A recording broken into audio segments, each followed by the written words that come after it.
Debbie took me kayaking. I'd been kayaking before, but it's been a while, and her tips were greatly appreciated. And what kind of wildlife would we see out here?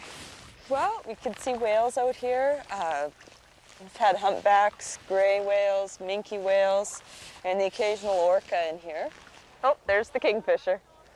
She pointed out some wonderful wildlife, especially a bald eagle. That little rock island with the eagle. Oh, I see him now. Look at how big he is. Oh my God, he's huge. He's wonderful. So how long have you been in this area?